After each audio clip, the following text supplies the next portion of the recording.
This episode of the Empty Netters podcast is brought to you by the crisp, refreshing taste of a LABATT Blue Light Pilsner brewed with that Canadian kindness in each and every sip.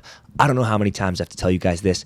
It is my favorite light beer. I could be watching puck with Dan. I can be hanging with the boys, getting ready to have a big night out, sitting by the beach in that Cali sun. Wherever the opportunity strikes, I'm grabbing a LABATT Blue Light, and you need to do the same. So go to the local store, grab a sixer, and have yourself a day. We've got an oil leak in net in Edmonton. The Rangers are the first team to go 16-0 en route to the Stanley Cup. People said there was no bad blood from last year in Florida and Boston. Well, I've got news for you. It's officially a fist fight. They hate each other. And Eddie the Stork Lack joins the pod. Ice is ready, and we are back with another episode of the Empty Netters podcast here in Arizona. We've got mayhem in the streets. Boston, Florida, all tied up, kicking on one end, kicking on another end. Edmonton looks like that they were going to cruise to another easy series. Whoops. It looks like a shit kicking there, too. Whoops. Whoops. And Eddie Lack is on the pod. Oh, and what a guy. Come on. Unbelievable. Unbelievable stuff. Absolute blast. How you feeling right now? I feel good. I don't think you do, dude. I'm calling bullshit. Oh, interesting. You seem perturbed. You seem like you got stuff rattling around in that crazy skull of yours that you can't get over. Yeah, the demons are out.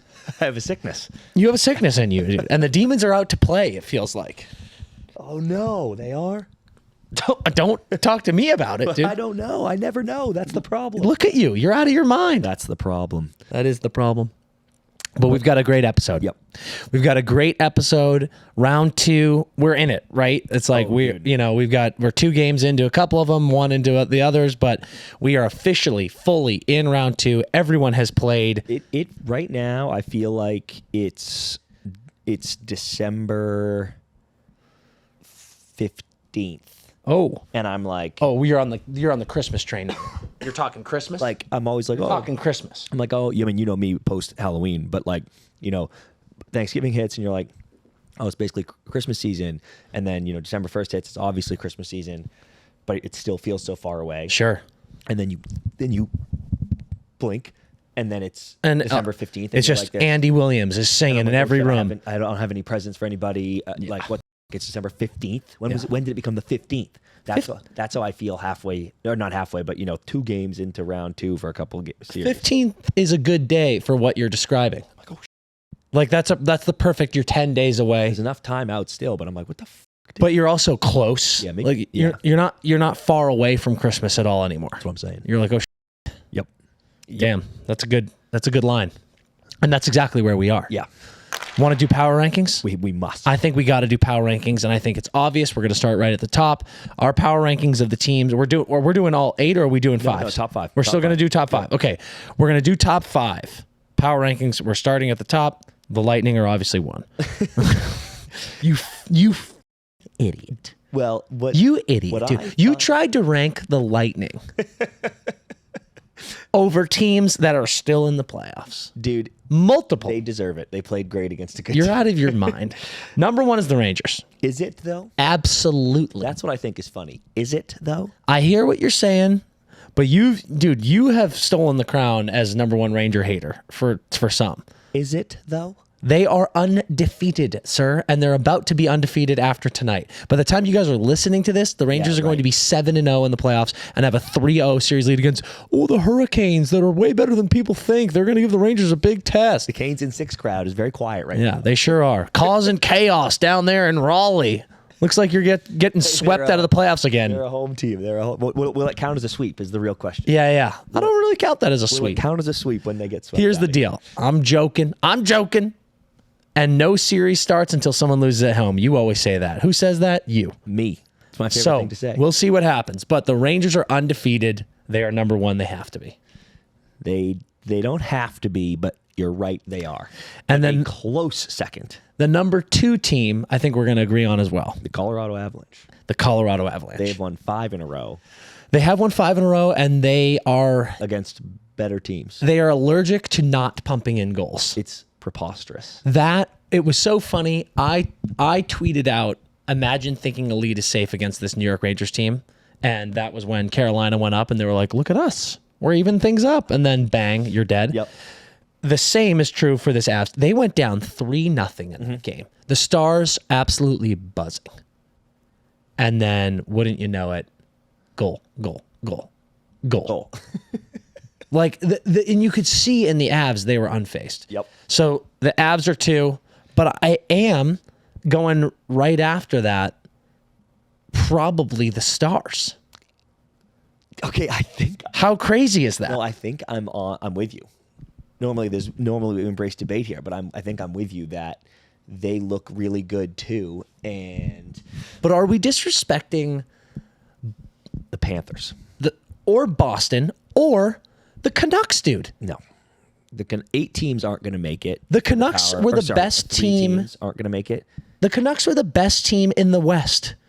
And then they took care of the Preds with their backup goalie in 6. We've been shitting on them this whole time. We said, oh, they can't score. And then they just hung 5 on the Oilers. On Skinner's head.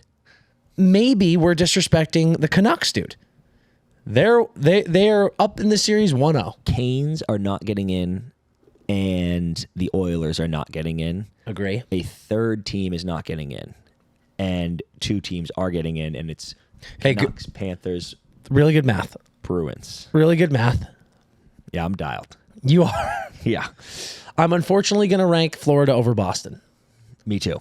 Boston played like shit. Again, we'll get into it later, but I think we've got Rangers, Avs, Stars. and then we've got Stars, Canucks, Florida in our power rankings. Oh, you have Canucks over Boston. I just think they haven't lost in this round. Yeah, but you always just go to the literal wins and losses. Again, dude, Who's playing better? well, definitely not Boston after last night. That was the worst game they've played in over a month. Yeah, few passed away. None of them really his fault, but just a few passed away. And the boys Okay, just looked fine. like shit out there. Fine, but I'm going Canucks behind Florida. Okay, so we're going to go. And do you think Dallas looked good despite the... Yes. All right, Dallas 3, Florida 4, Florida 4, Nucks 5. Canucks 5. Okay, Rangers, Avalanche, Dallas. Stars, Panthers, Canucks. That is our power ranking, and we're sticking to it. And I actually feel good about that. Me too. All right, let's get into our Bauer Hockey Hot Ice right now, baby. Squad, if you're anything like me, you can't stop thinking about hockey even when you're long since washed up. But the good news is I'm here to talk to you about Bauer and specifically Bauer training. Bauer is stepping up their game, which is impossible because Bauer's been at the top of the game since the beginning of time. But they're making sure that they're hooking you up and helping you out with everything training. Whether you are just getting started right now at the lowest level or at the highest level. If you're in college, a beer leaguer, and you want to step your game up, Bauer has you covered. You're going to go to bauer.com/training, and they have all the tools you need to get your game to the next level. They've got the digital reactor dangler and the reactor slide board that are going to help you get your stick handling and your skating to that crisp, unbelievable level to make you outperform all the competition. And if you use promo code EMPTY at checkout, you're going to save on all shipping. So we're hooking you up. Bauer's hooking you up. It's a no-brainer. All the big shit going on. Yep. We're going to get into the series later, but I first want to start and talk about the draft lottery. Absolute chalk. You know what I really love? We posted on our Instagram little conspiracy green screen. Yeah. Some people big mad in the comments being like, you're better than this, guys. No, we're not. Dude. No, we're not. It's a rehearsal, you fucking idiots. You moron. Dude, I know. I'm having fun out here. Let me have fun in the streets. Dude, wait. I thought they were rigging it and then filmed it. We're having fun in the street. You know what I do want to take an L on? What? Last episode we were talking about teams that are playing well, and I was talking about Dallas, and I misspoke and said I was just like going through the young boys, and I said Marchment, who was hurt, and I was just like talking, and that's a dash. -1 for your boy. Sorry about that. -1 for fireworks because the draft lottery went exactly as scripted. Huge -1 for drama, dude. It's drama season, and I thought we were going to get drama, but no, it went basically chalk, right? Did it go literally chalk? Yeah, or? I'm pretty sure. Yeah. All I want to say, though, is, and by the way, the rehearsal, Utah jumped way up to second, which would have been sick. And when we saw that, I was like, this will never happen again. You know what pumps me up is I know that the Ducks have been jobbed a few times. Last year was definitely one of them. But that Ducks team is so cool and young and good, and they just got another number 2 pick. Yeah. And like those guys are good. Oh, did they finish second then? I believe so, right? Then I think the Hawks should have got second. Oh wait, no, so, I'm sorry. The Hawks did get second. Okay, yeah. Third though is It's amazing. let me get that up. I think it was chalk. No, all I wanted to say about it was, I said this on the live we did, but I'm happy for the Sharks. I wanted to see some chaos, obviously. Me too. 'Cause it's kind of fun. Me too. But I think that's cool for the Sharks. Yeah, sorry. Sharks, Blackhawks, Ducks, Blue Jackets, Canadiens, Utah. Canadiens jumped up one, I believe. Okay. Or no, they were supposed to be 5. No, they were 5. Okay, so yeah, Ducks, not to interrupt you, but like, yeah, the Ducks at 3. Like I said, there's 3 kids, or 2 really, after Celebrini that are kind of wagons. So It'll be sick for the Sharks. fantastic for the Sharks. Celebrini probably coming to town. I'm definitely coming to town. Will Smith maybe coming to town. Well, shut up, dude. You're jumping the gun. Okay. Let the boys live. Next thing. Yes. All right. Coaching carousel situations. We sort of teased it last episode. We all saw it coming. But today, this will be yesterday for you guys when you're listening, has been made official. Sheldon Keefe out in Toronto, fired by the Maple Leafs. I'm actually shocked that this one happened before Shanahan. If fucking Brendan Shanahan is still in that role for this team going into next year, I will cackle. Cackle like a witch, because we talked about the definition of insanity. This is more of it. If you keep Shanahan and let him keep doing what he's been doing, because, dude, if you just get a new coach, if you hire, Todd McClellan, or if you hire, I know Berube's been said, but I think Berube's going to the Devils. If you hire a McClellan or something like that, or a Woodcroft even, there's just such a world where Shanahan's like this. We got a new voice. These 4 can work together. We're doing it again. Wall is the goalie. And then you just do it, all of this all over again. It'll be, I feel like, and I think Toronto fans let us know, I feel like we have reached the point of this is getting out of control. Oh my God, dude. Unfortunately, because I'm part of the problem, and I'm like, yeah, run it back. Those 4, they're dope. I love it.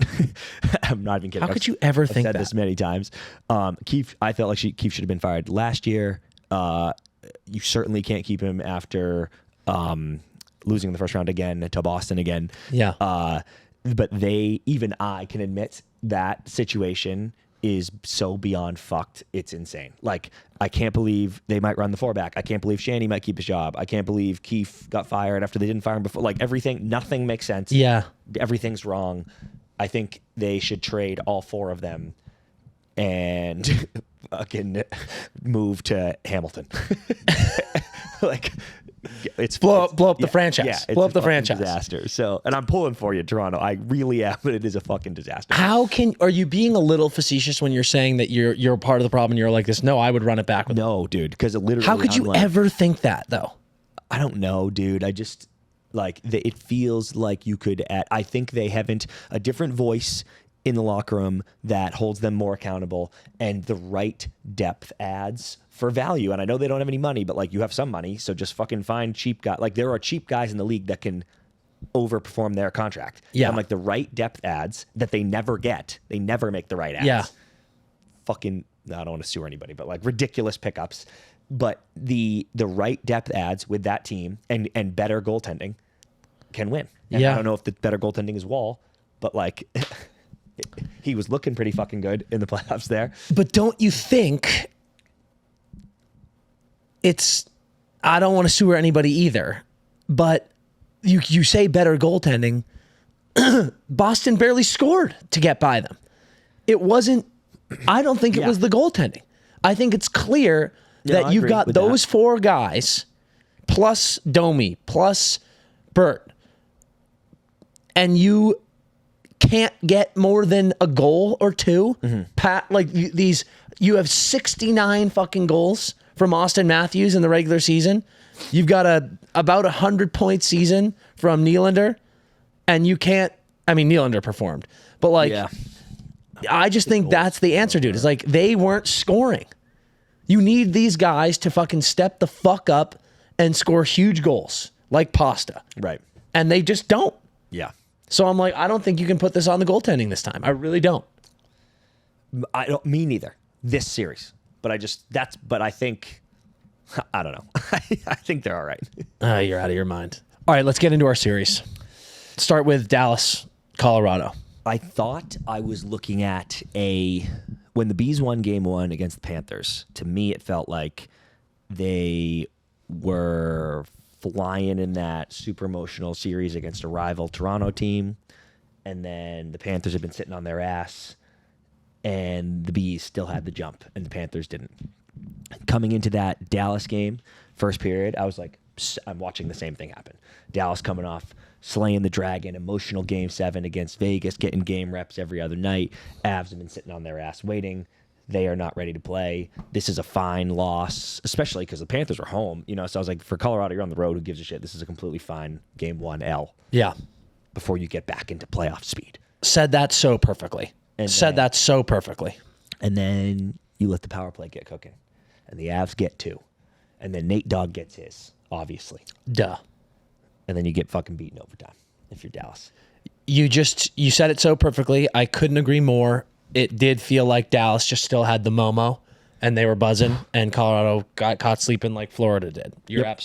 I'm sorry, I just repeated everything you said, but it's like that was just so spot on. That's exactly how I felt. And what was even more so impressive for me for Dallas was you get Suter on the board for his first, and then Wyatt keeps buzzing, and then Ben gets one. Another one, and it was like, oh shit, like, that's it, right? You need the third line guys. You need the role players. That's exactly how Boston won game 1. They got goals from Lohrei gets his first. Geeky gets one. Brazo gets his first. Yeah.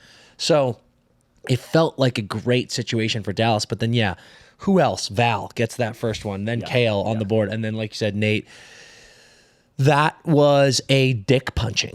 That was a swift kick to the dick if you're Dallas. Honestly, bro, I would have rather lost that. If I'm the Stars. Yeah. I would have rather lost that game.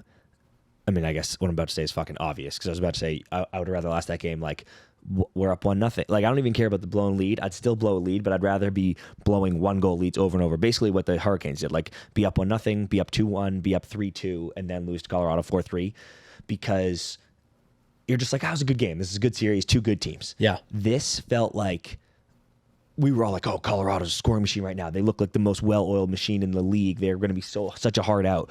The first period felt like, we're chill, dude. We're fine. Yeah. And then now I'm even more scared of Colorado. Somehow I'm even more scared of Colorado than I was. I know. And do you think now, I mean, you lose on home ice sucks, especially game 1. Mm-hmm. How important do you think is game 2? Well, they literally just did this. Right. That's what I'm saying. But I don't know that you want to play that game. That's called playing with fire. It sure is. And it's never a good idea. You might get burned. It's never a good idea.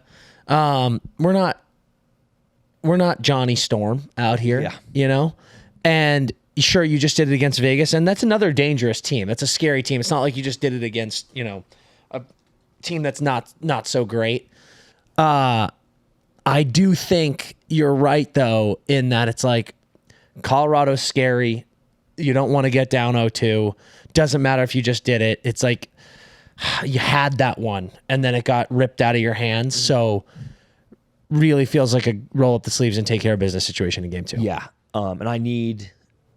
Otter was fantastic against Vegas. Fantastic. Yeah. Second best goalie in the playoffs behind Swayman, probably. Yeah. No offense to Shesty or Bob. But he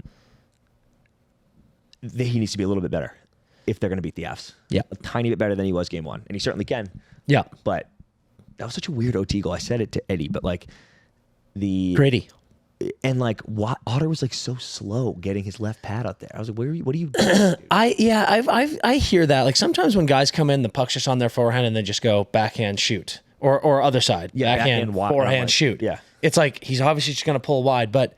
How many times have we seen someone go 5-hole or hang back and go near side? It's like it's easy for us to say watching on our couch, tough play, drinking a fucking LABATT Blue Light, but you know, that's going to be a wild one. And if anything, Dallas needs to learn. You cannot rest on your laurels at any point, correct, against this Colorado team. Going to the other matchup in the West, Oilers, Canucks. We had Oilers. We had the under. I also have this. That's an egg on my face. Dude, couple of fucking idiots, dude. Couple of fucking idiots. Sitting in the bar, me and CP. Let's take some action. Let's get on some action tonight. I like Oilers. CP agreed. And then I go, dude, I like Oilers, but I'll tell you what, Shelov's been good. He hasn't let in more than 2. I'm not sure they're going to ring him up. I say we hit an under. Let's go under 6.5. And Chris goes, what? It's going to be under 4.5. I said 4.5. So we settled on under 5.5, and then 9 goals were scored. It was. We were halfway through the second, and it was over. I had Oilers money line under 4.5, and it was Canucks money line over 8.5. The odds on that, we would have been laughing. I was texting Merles all game, and he's like, Merles was like, I'm heavy on the Oilers tonight, and I was like, well, so am I, and the under, and we're both just dying at being fucking idiots, dude. But hey, Vancouver, welcome to the playoffs. Welcome. Thanks for coming down. Welcome to the playoffs, and I'll tell you this too, dude. I love when we post and listen, we hit some, we hit a lot. Yeah. But I love when we post betting picks like that, and then someone comes in the DM, a DM request, like not someone who's ever talked to us before, and goes, 0 for 2. And I'm like, this, I know, dude. Dude, I'm okay, buddy, I am well aware. Oh, shit, I lost those? Thank you. Oh, fuck, I wasn't paying attention. That's dope. I lost those. Hey, dude, all jokes aside, went 4-1, right? 4-1 Oilers? 4-1. I was like, this is over. Completely over, and I still thought our under was alive because I was like, maybe they'll just hold on here. Yep. But dude, that felt like the easiest rollover and get your belly pet moment for the Canucks, where I was like, yeah, you stink. Your backup goalies stink. You never score. This is a joke. I know you beat them in the regular season, but you're losers. Yeah. And then I think like JT got the first maybe or the second goal to like begin the comeback. It was Elias. Oh, okay, yeah. And I'll tell you what, it's leaky shit, dude. This is a message to teams and to fan bases, dude. If you're a fan and you believe in Juju, like you gotta fucking stay locked in. Yeah. And obviously, Florida Boston we'll get to was a shit kicking, but like they gave up a goal with like 3 seconds left in the period. Yeah. And like these are how things snowball. So you go boom, Hyman on the board with his 8th. Mm-hmm. 8th goal.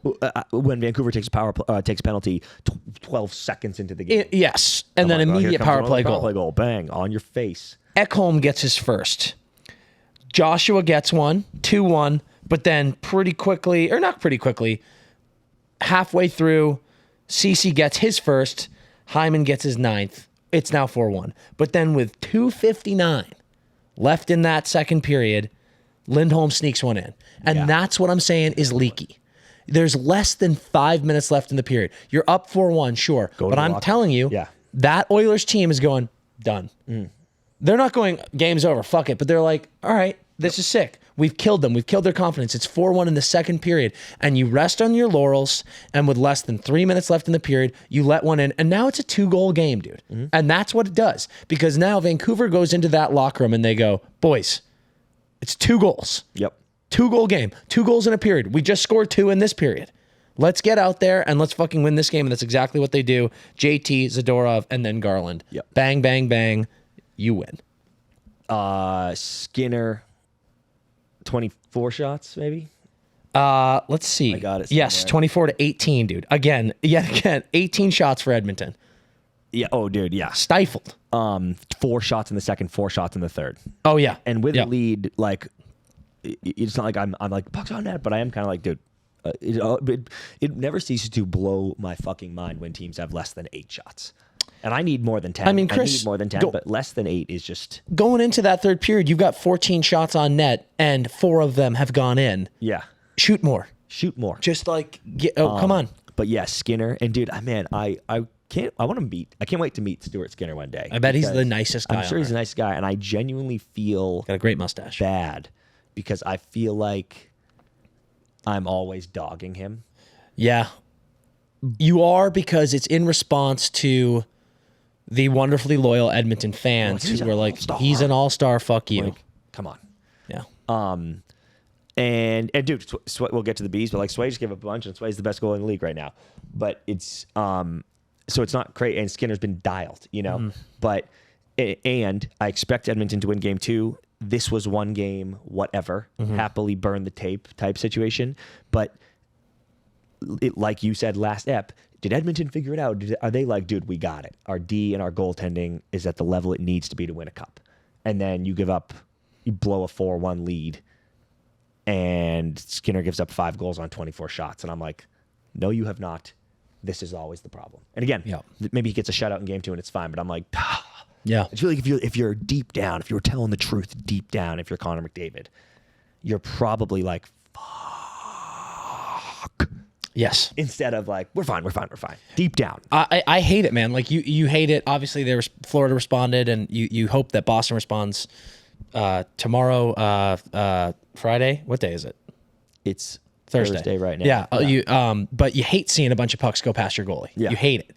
So yes, this is that. Like that's the fear, right? So you're absolutely right. If you're Connor, you're Leon. And then the big one that I'd like to close with, he came back in the game, but Draisaitl was missing for a lot of that second period. Yeah, that's right. Took a knock. Haven't heard much yet, but he went out, came back, and was noticeably lame in the third. So That's something huge. to keep an eye on, because if Leon is banged up, that is very bad. Changes the equation. Changes the equation. All right, let's pop over to the East. Start with the New York Rangers and the Carolina Hurricanes. Rangers get an OT win, go up 2-0 in the series. What are you seeing? I'm seeing a massive golf clap for Igor Shesterkin. 29 straight playoff games without giving up more than 3 goals. Stat, dude. And I said live, because I did that live for that game, that I was like, the Canes are going to be up 2-1 after 1. Hit it. And then I was like, the Canes are going to win this game 4-3. Hit it. And no, because I said Canes. And it went OT. And I was like, and I said, because I pointed at the Shesty stat, I said he's gone 28 straight playoff games with 3 or less. If the Canes want to win, they got to break that streak. Yeah. And they're going to win 4-3. Dude, you know what's crazy? Like, here it comes. And he wouldn't let it happen. Our beer league motto is need 7. Yeah. Need 7 goals to win. Yep. I think the Rangers' new motto is need 4. Need 4. If the Rangers score 4, they'll win. Yeah. It's also a sick, like we need 4 to get through the series. Yeah. Maybe we should start that. Need 4. Rags fans, need 4. Cockroaches and need 4. Need 4. Fucking beautiful. But dude, he made some monster saves. Yeah. Right at the end of regulation on the fucking Canes shorthanded. Got big bids in OT. Canes power play is a disaster. But Shesty, and he hasn't really been beaten clean, dude. Like a couple sick tip goals in that game. I can't remember Gensel's second. To put them up 3-2. It was solid. And I want to give credit to Carolina, because we said they need to get out on them early. And thank you. Keep going, but I have something to say about that. Immediately they go down. And it was just like, Jesus Christ, guys. And Laffy finally gets on the board. But then it was like Gensel, Orlov. Boom. Now they're leading. And it was like, good job. Like, that was a good response. Second period starts. Laffy again ties it up, but then Gensel again. And it was like, good fight, guys. But then it was just, they didn't finish chances. I mean, the fucking power play is absolutely killing them. They're taking such stupid fucking penalties. Yep. Kreider, of course, gets a power play goal. It's tied. And then you go into overtime, get another power play, and Trocheck scores. Yep. For all the, and I know it's weird when we post clips, you're getting the pod completely out of context, you know? But I was saying that I wanted to see the Rangers trailing a little bit, see how they respond in the playoffs. Yeah. And hell yeah, Rags, you were trailing a little bit in this game, and you came back just like you did all regular season. So many people in the comments of that clip were like, the Rangers had the most comeback wins in the league in the regular season. I'm like, I know. I literally just want to see Do it in the playoffs. You think it's a fucking same thing, a fucking November game. Yeah. You're like, oh, I came back from 3-2 in November. And at no point did you say they can't do it. You literally said you want to see it. They've been trailing for 3 minutes. It's weird when you don't have any adversity in the playoffs. Yep. And they had a little bit. And they still haven't been down 2, which is what I was talking about. I'm like, I want to see them in a hole. But they showed the exact same bite back they had in the regular season. And it was fucking awesome to watch. That team, as we've said, is impossible to kill. That's their whole MO. So that was awesome from them. Absolutely. And that was really good. I also wanted to say the Canes, shockingly, I want to say the Canes, I don't think should be that worried yet. Because go on. A lot of people in Carolina were, after game 1, were being like, whatever, we lost by 1. We hit 3 posts, gave up 2 power play goals. Our power play was 0 for 5. Fine.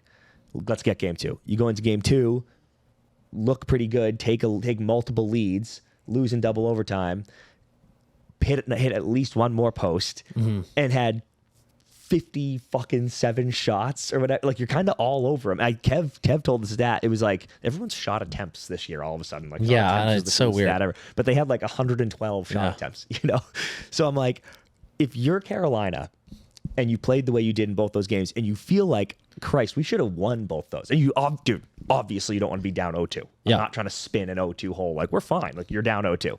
But if you're Carolina and you feel like you should have won both those games and you go home in game 3 and pump the Rags, I think you're kind of like, I don't know. Honestly, it would remind me of the 2011 Bees Cup when you're like, we lose to Vancouver with like 1 second left and in overtime and then beat them 11-1 in game 3. I'm like, it's great. Fine. Great comp. If they blow them out, if they beat the Rags in OT, I mean, if they lose the Rags, it's fucking over. Yeah. If they beat the Rags in OT, I'm like, no, you're not fine. Yeah. But if you crush them, I'm like, you feel like you've been the better team if you crush them in game 3. I totally hear that. You're right. Like the 57 shots, that's something I want to go back to is Igor. Sway, I obviously love more than life itself, but I think Igor is the best goalie in the playoffs now. I mean, a 57 shot save. I think he probably took it right now. Performance, 54 saves, 947 save percentage, and 6-0 in the playoffs. It's ridiculous. Like, Jesus Christ. Ridiculous. But yeah, I mean, like 57 shots, like Carolina's on you. Big news is Tkachuk is starting tonight.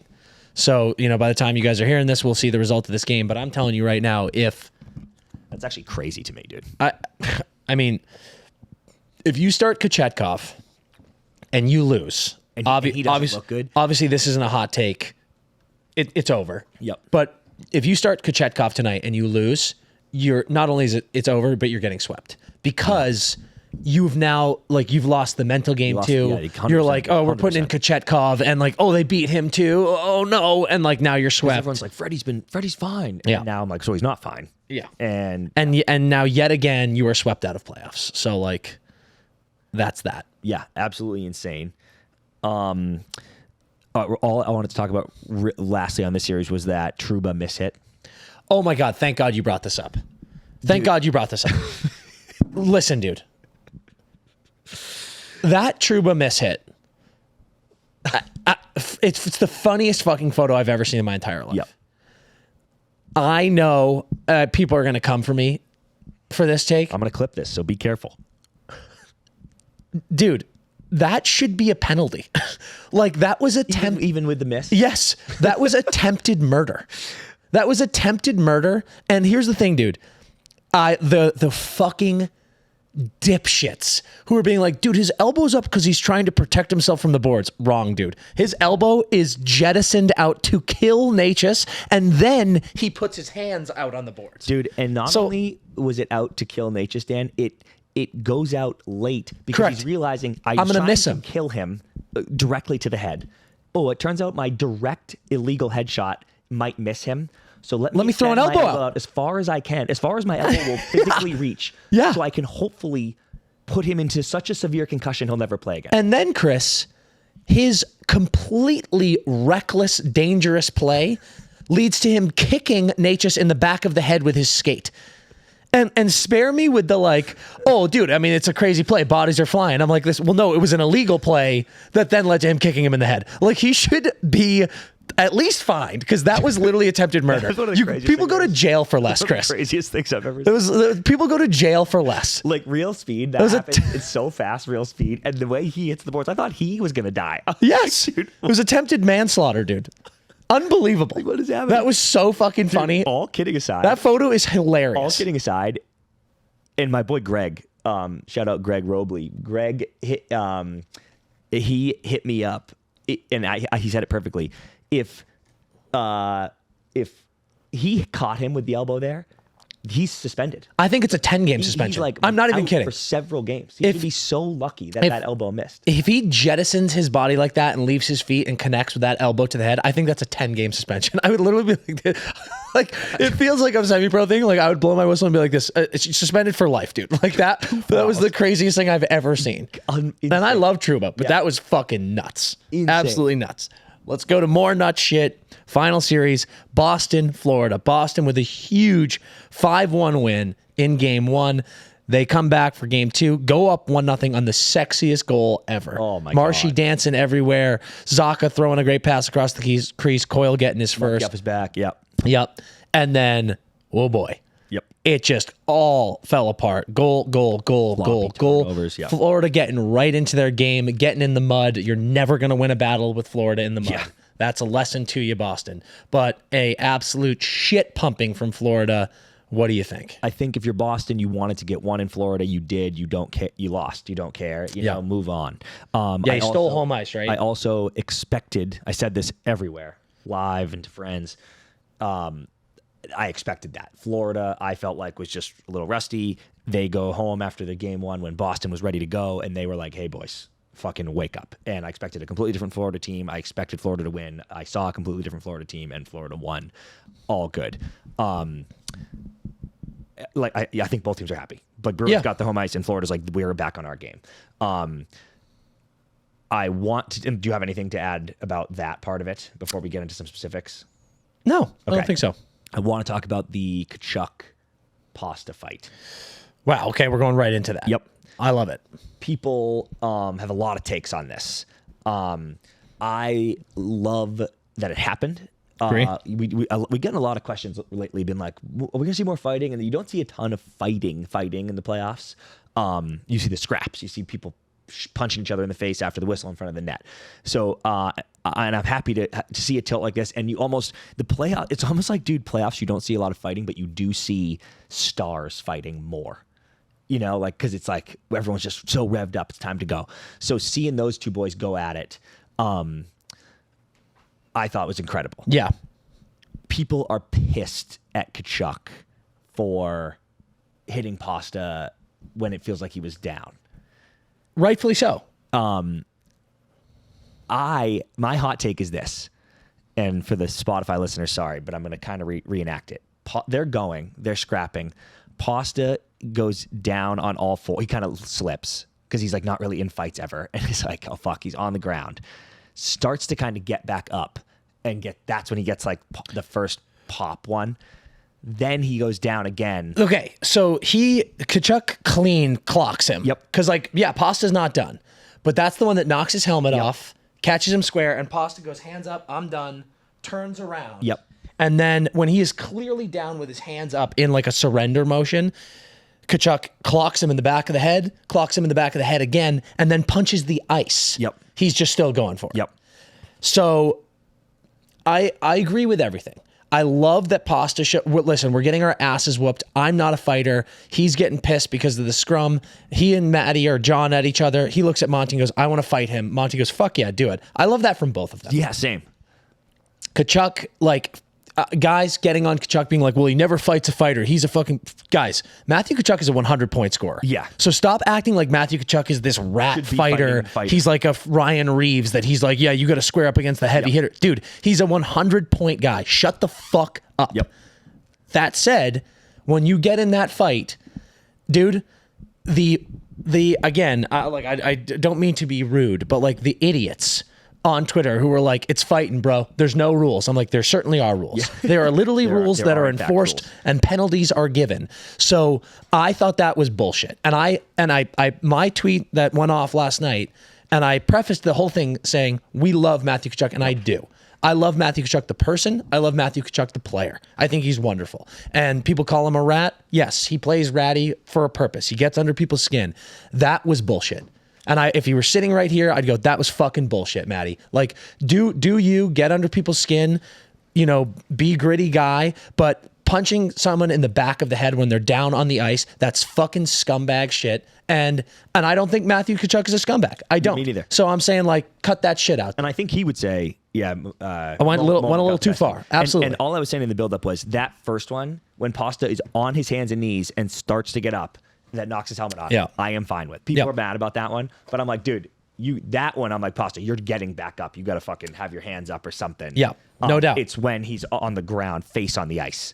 And that's why Pasta gets back up and is like fucking losing Yes, people were like, Pasta went back in when he was. I'm like, yeah, because he got punched in the back of the head when he was down. 100%. Total bullshit move. I do last bit for me on the scrum stuff. I fucking loved Montour screaming in Marshy's face, bro. And like Montour, like not making eye contact, just screaming, woo, celebrating the goal. I fucking loved that. And then the lick taunt, like, dude. We said last episode we were talking about, is there bad blood between these teams? Are they looking for revenge? And I said no. Now I'm kind of like, wrong. Wrong. There clearly is. These two teams fucking hate each other, and they're going to go to battle. I love it. I have a question, though. I have a question for you. Yeah. Because I love it, too. When you're Brad Marchand, you got to live by the sword, die by the sword. Yeah. You're a little pest. You're a little rat fuck out there. Yeah. You got to be down for people to be rat fucks back at you. Is there a statute of limitations on things you've done in terms of how long ago the lick was? Like, is the lick taunt too far removed? No, I don't think so. Always cool. Like, if Burroughs was playing still, could you be like giving him bite things? Absolutely, because I think both of those things were absolutely preposterous. Yeah, that was preposterous. Like Marshy licking Callahan in the face was insane. That was like the craziest thing I've ever seen. It was insane. So like that's gonna follow you around for life as it should. You're right. You actually you talked me into right. it. Like that was ridiculous. Yeah, it was insane.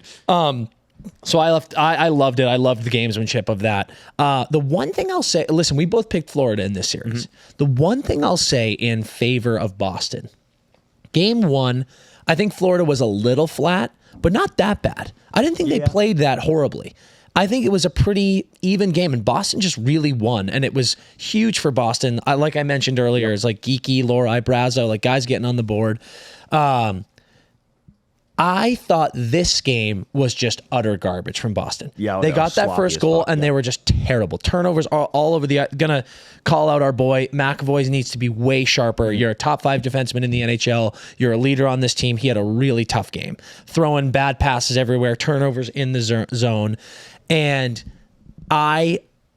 people have gotten on Monty for lineup changes, this and that. I want to give major stick taps to Monty for yanking Swayman. Because what I thought that was, and I think you're with me on this, the boys didn't have it. Mm-hmm. You go up 1-0, then you go down 2-1, and then, like I said, you give up that just pathetic goal to go down 3-1 with seconds left in the second period. You go into the third, and a quick goal again. Mm-hmm. Monty looked at the boys on the ice and went, you guys fucking suck right now. And what you're doing is you're hanging Sway out to dry. Yeah. And what we don't need is to Sway get lit up like a pinball machine, give up 6 goals, and now his confidence is like shaken, which isn't possible because Sway's a fucking savage. Give him a fucking rest, dude. Exactly. You have lost this game. Monty saw it. Save his legs, save his mind, get him out of that game. I thought that was brilliant fucking coaching. Me too. Brilliant coaching. Thrilled to see Allmark. And by the way, was kind of in a sadistic way thrilled to see Allmark give up a couple himself, because if he's just laser locked in the third, and now it's like, oh, well, you have a question again, and now it's like, nope, Sway's right back in net, and you're fine. 100%. Yeah. All right. Those are the series. We got 2 games tonight. We've got New York, Carolina. We've got Colorado, Dallas. Going to be a couple of tilts. Can't wait for them. Yep. We are joined today, and I'm gonna mess up this pronunciation. I've been trying all day. He's gonna help me out. We are joined today by a Norrtälje native. Wow. Not bad. Not bad. Wow. Okay. Yeah. Member. It's like you're Swedish. Yeah. Well, his girlfriend's Swedish, so I get it secondhand. Nice. I've been learning for a year. Yeah. We're going to do that off air, though. We'll crack. We'll do a Duolingo together.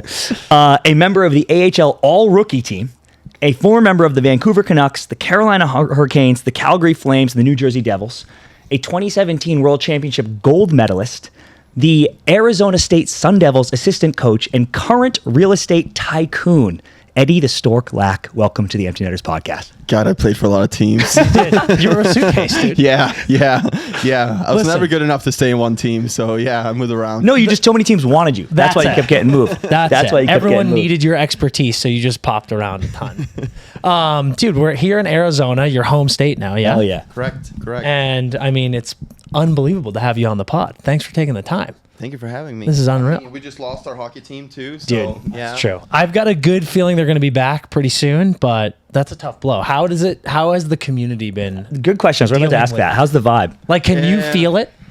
Yeah, I mean, kind of been like a mourning period the last few weeks, I feel like. Yeah. And just it doesn't really feel real, but I think it's going to feel real once the next season starts and everything. And we're like, where the hell do we go to games now? Right. Yeah, Right. Or what team do we cheer for? I mean, for me, it's easy because I can still cheer for the Canucks and the Hurricanes and the... Yeah, playoffs are so fun right now. Is there Devils. a part of the ASU gang that's like, it'll be nice to have the Coyotes out of our barn? Yeah. Or is that more of like a, no, it was awesome having them there? Yeah, but I think that it was kind of nice for the players to be that close to an NHL team too, and see the players. I mean, we had a lot of skates where the players stayed to watch because the Coyotes did not practice at the Mullet, but the road team was always there. So, Okay. Oh, yeah, sick. They were close up and saw the best players in the league, right? So that's something that we're gonna miss, but obviously ASU is going to be the hottest ticket in town now For sure. for hockey. So yeah, it's going to be fun. That's good. That's cool. Great That's a for the win. team. That's a win. Well, we talked about all the teams that you played for, and I want to start in your career in Van because I feel like that's the one you have the closest connection to. You just said that you would root for them.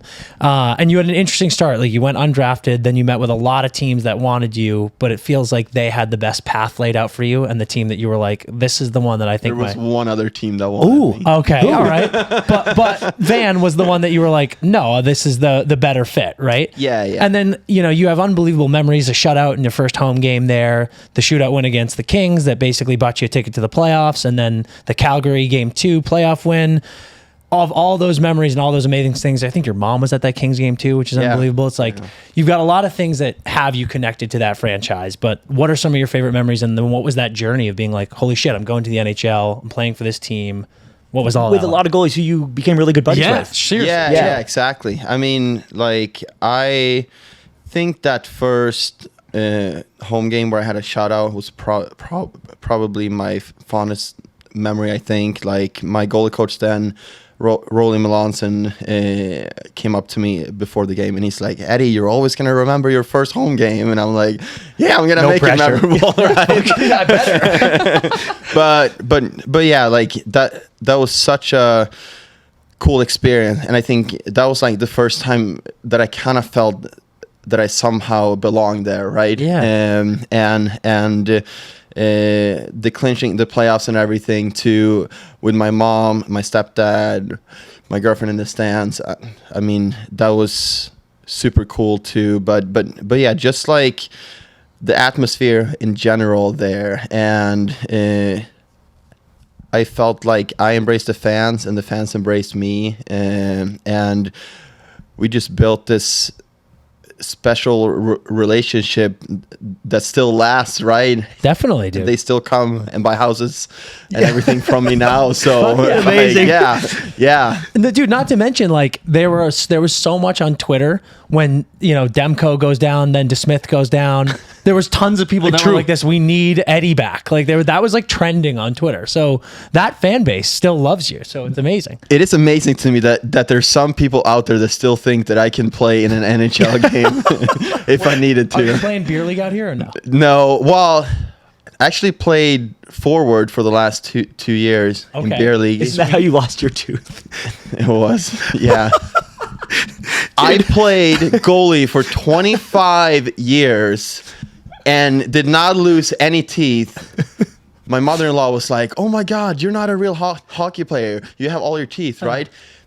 I played 3 beer league games and both of my front teeth got knocked out. And I'm like, I'm such an idiot for not putting Yeah, you like, need the cage, full baby. cage on and everything. Tell me about it. Yeah. Cage. It's just, oh my God. Yeah, but I truly believed that if I played centerman instead of goalie, that I would still be in the NHL as a 3rd or 4th line center. Just grinding it out. Just like grinding it out. Blocking shots. Your net front present, like your Brian Boyle, just like gritty, but I got good hands. I can tip the puck and like There you go. That's true. Power play. Coordination. Power play. great locker room guys too. I mean, that definitely buys you another 2-3 years. Yeah. Like, Locker room Boys DJ. just want you around. Yeah, That's yeah. great. PP2 guy in front of the net. Yeah, You know. like you said, the hand-eye coordination's there. He's taking God. pucks in, banging in We rebounds. let's do a year of training. We'll get you back in. Someone will scoop you up as a 4th line but I center. can't skate. I'm a terrible skater. Okay, that is a problem then actually. But I do have the heart and I compete. But my skating is so for the first year and a half in beer league, I still played with my goalie skates on. Dude, that's unbelievable. So everyone heard me everywhere because it was like a cruise ship turning. It was like, Just and then it took the clomping whole around that zone to like turn. But I still score goals. Yep. There you go. That's Yeah. the beer league. Are you kidding me? That is worth its weight in gold. We'll take it. We need goals. Score goals and buy beers in the bar. I mean, that's all you need. You're literally a beer league MVP. Yeah, It's yeah. unreal. When you went to Van, how long? Because again, like an undrafted guy, you get this opportunity. Who was the other team, by the way? Philadelphia. Okay, nice. But it was just like in your mind, the Canucks were just that was the good fit. Philly was like interested, but then Van came from nowhere and they told my agent, they're like, hey, like we like him, but there's 10 other guys like him out there, so we'll give him 12 hours to decide. You call us back. And I'm like, oh shit. Like, a signing bonus, 120 grand. I mean, I can retire off this. Like, Yeah, I'm going home, dude. yeah. And then inflation hit. God damn it. Those fuckers. How long did it take you to feel like a part of that community? Because you're obviously coming from another country, you're in this new league, and I love what you just said. Is like that first game, the shutout was when you're like, I belong here, I made it in this league, and I can compete. How long did it take you in Vancouver to feel like this is home? These people, the teammates, like these are my people. So I think it was the first training camp because I was in rookie camp before, and then I stayed for the main camp, and we were in Penticton, and I had no idea who my roommate was going to be, right? Mm-hmm. And I go down and check with the front desk and everything. They're like, yeah, Mr. Longo is going to check in soon. And I'm like calling all my friends back home and like, holy guys, I'm going to share a room with the Longo. Like, we're going to be best friends. Yeah. This is amazing, right? Yeah. So like from that moment, because I felt that he kind of took me in and like bought me breakfast every morning and just like kind of showed me the ropes around the team and everything, right? So from then it was like, okay, I got to do whatever I can to get myself here, right? Yeah. And it took 1 year in Winnipeg and 2 in Chicago before I made it full time. But yeah, pretty cool. That's awesome. What a perfect guy to be here. Yeah. And was he just the best, like the nicest guy in the world, helping you out? That's so cool. Awesome. Yeah. Because it's, it's like a guy like that, it could be so easy to just be locked in on your own shit, not give anyone else time, and to go out of his way. Stories like that pump me up every single time I hear it. It's unbelievable. It was like fun because I think like before he started the Strombone Twitter and everything, like everyone kind of thought that he was a little bit of a prick, right? Yeah. But then when that started and his personality and everything came forward, everyone else saw like what an amazing guy he is, right? So yeah, it was great. That's so awesome. I gotta ask, do you have any funny Sedin twin stories? Because you're on that team around those guys who are obviously such big names in the league and the history of the league. And it's also just hysterical to think about the fact that these two twins went back to back, right? In the draft. I think so. And then they were like, well, we'll only play together. What was it like being around? Yeah. When they weren't stealing your Christmas ham. Yeah, exactly. No, like the best Sedin story I think was told by them to me, but I wasn't there for it. But like, it was 1 year in the playoffs, and I can't remember who was hurt, but like Danny was hurt, so Henrik went out and did his post game media and everything. Yeah. And then Daniel needed the treatments and everything, so Henrik just switched shirt and went out and did it again, and no one remembered. Shut the fuck up. Seriously? Yeah. Dude, that, oh my God. I have to dig that up. Like, that exists somewhere online. No doubt it does. Oh my God. Oh my, and like none of the media caught onto it. no, They were just like, yep, no, here's yeah. Daniel. Would have worked on Yeah. me. Yeah. Yeah. Wow. Yeah. The fact that they're capable, they were cheating on exams in high school Yeah. and shit Yeah, like that. yeah. They're That wasn't pulling their first those moves. time. I love it. Wow. That wasn't their first time. That is epic. Oh my God. Fucking A. Do you have the boys beaten Edmonton? I don't know. I kind of put my prediction with my heart. I felt like, but I did Canucks in 7. I think everything has to go the Canucks way for them to beat them, but I still think they have a shot, right? But goaltending needs to still be good. Yeah. Pedersen needs to get going. Yeah. Or Yeah, big play. time. He God. might not even play. It's insane. And they got to keep being this like gritty, hard to play against team, right? Especially with the firepower Edmonton's coming at. Oh, yeah. They got to kill penalties too, dude. Yeah. Their penalty kill was kind of brute this year. Yeah. The Oilers are dangerous. Yeah. Yeah. That's going to be a nightmare. But yeah, I mean, would you, is your prediction feeling that way with Demko out? Like if Demko was in, do you think it'd be like, no, they can definitely beat them? I would feel better with a top 3 goalie than Yeah, of course. Yes, but Silvos has stepped in, and he's played great too. He right? has, right? It's been Yeah, crazy. Yeah, wild card. So It's yeah, so they still have a shot, but yeah, like everything has to go their way. I feel like. absolutely. So true. You got to play for Torts, and I had to ask about that because you loved it. I've read a ton of things where you're like, I had a great experience. Yeah. So dish us a little dirt on why you love Torts so much and what he's like as a coach, because almost everyone we've talked to that's played for him loves him, the man. Some dudes didn't get along, and they just didn't work out professionally. But I'd love to hear what your take was on that, and especially tell for our listeners the David Booth story, if you remember that, because that killed me. Yeah. So Torts, I love Torts because like you never wondered where your standing with him was, right? Like even when I wasn't playing a lot, like he always kept me in the loop, and like he always talked to me, and he's like, yeah, like Louis playing great right now, we're gonna get you in the next week or so. And I'm like, yeah, I mean, fine. Yeah. Right, but like, thank you for talking to me, right? Yeah, definitely. That's so real.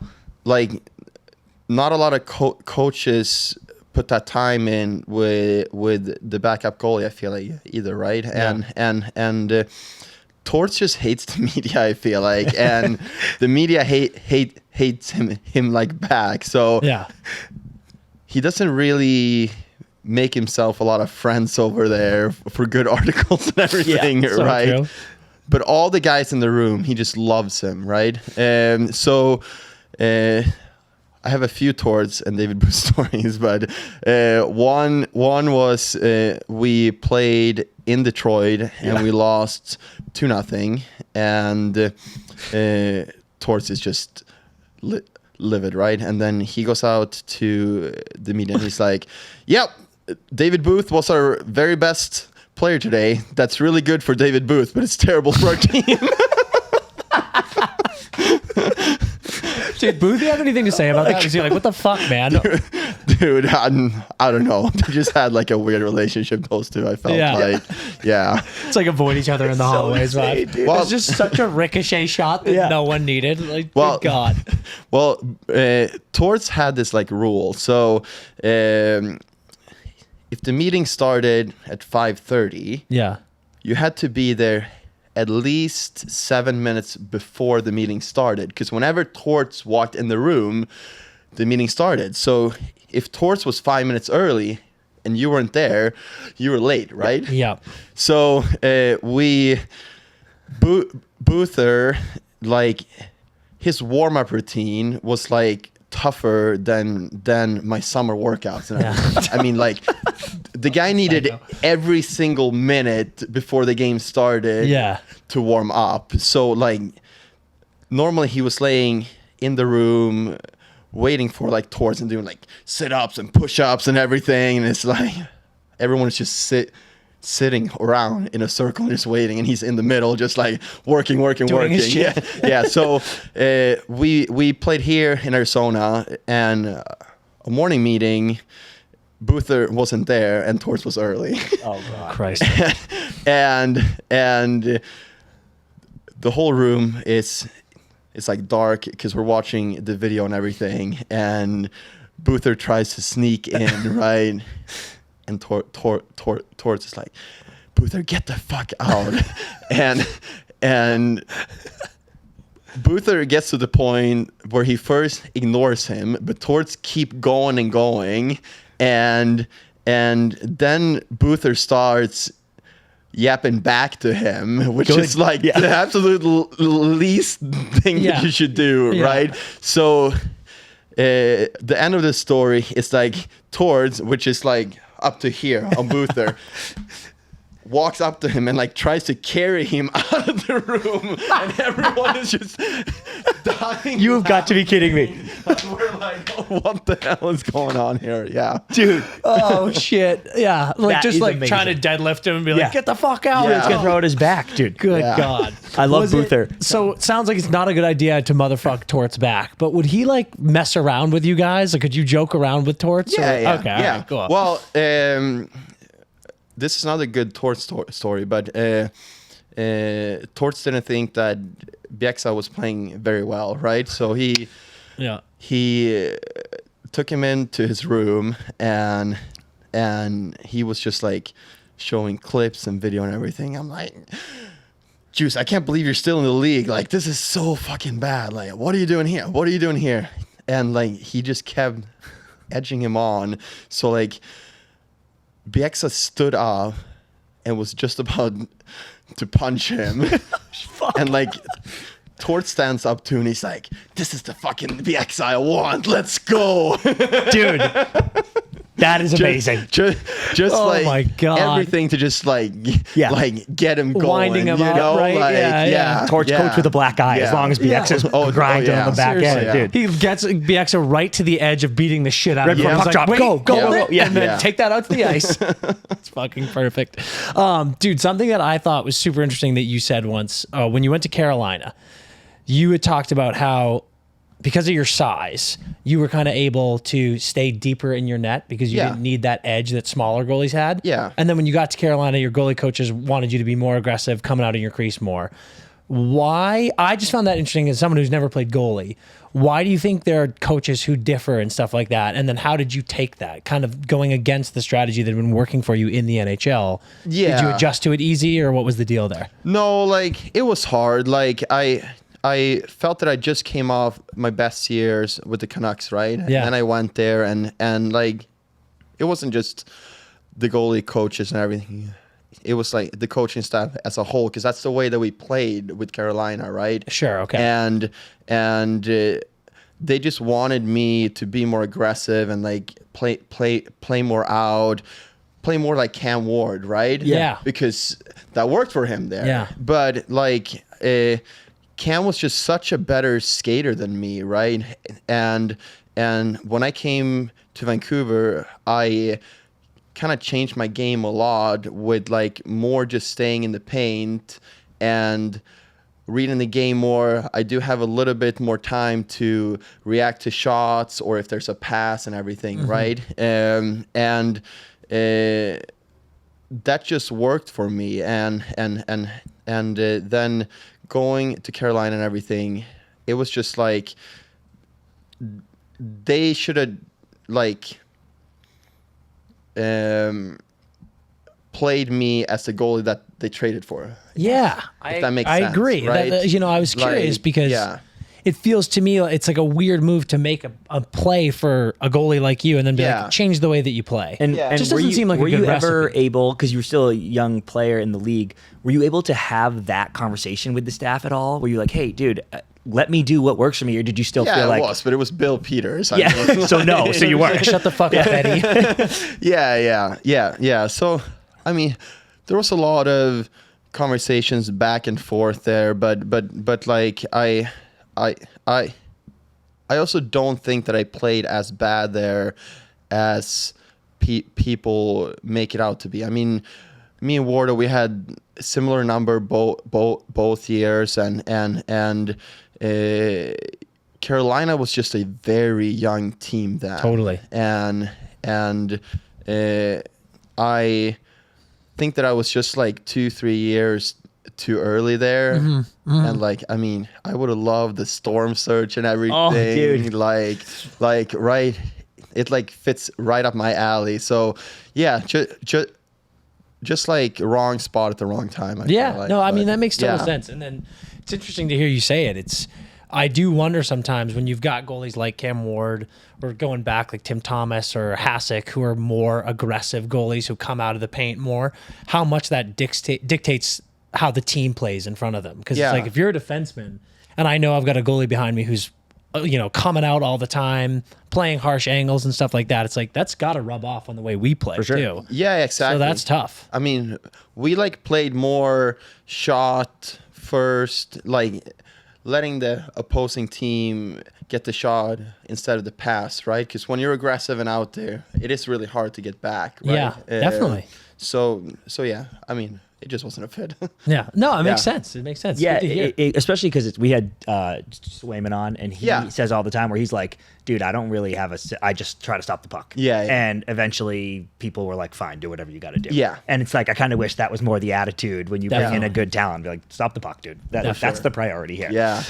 Take you to another former team. You get to the Devils. You end your career with the Devils, right? And at that point, the injuries were kind of just getting too much with the hit and everything. But I was wondering if you could regale us with that February 17th, 2018 game. You're dueling Tampa, who's got that insane offense. Then you go toe-to-toe with Vasi, making 48 saves, one-timer on point. We were watching the highlights. What an awesome throwback to the pre-injury when you were really at the top of your game and like a farewell of sorts. How memorable of a night was that for you? Yeah, no, it was great. And like, I mean, I honestly felt that I let in two goals that I could have had. Yeah, I fucking love that. Like, that's how you know you're buzzing. That's how you know like a sick game, and he's like, I could have been better. I could have had a few more of those. Fucking awesome. But I mean, I like think it was 53 shots or something. Dude. Had on net. I mean, like that was by far the most shots that I had on net, and like we made the playoffs with 1 point that year too, right? So it felt good, but no, like. That was a fun year with the Devils too, and I wish that like I stayed a little bit more healthy. I mean, it was like I could skate for like a month and a half, and then I was out for three weeks, and then I was back, and it was just like a grind. So I like kind of felt that I was at the end there, but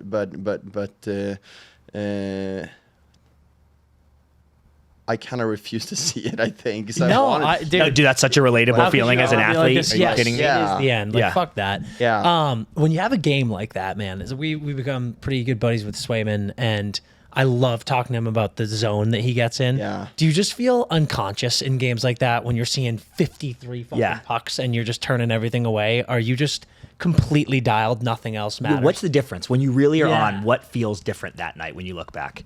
It feels like you want everyone to come at you, right? Nice. Compared to like when you're not in the zone, or you let in like 2 out of the first three shots, you become a little bit more tentative, I feel like, and you're like, oh, like if the next one goes in, I'm out, right? Getting pulled. Like, yeah.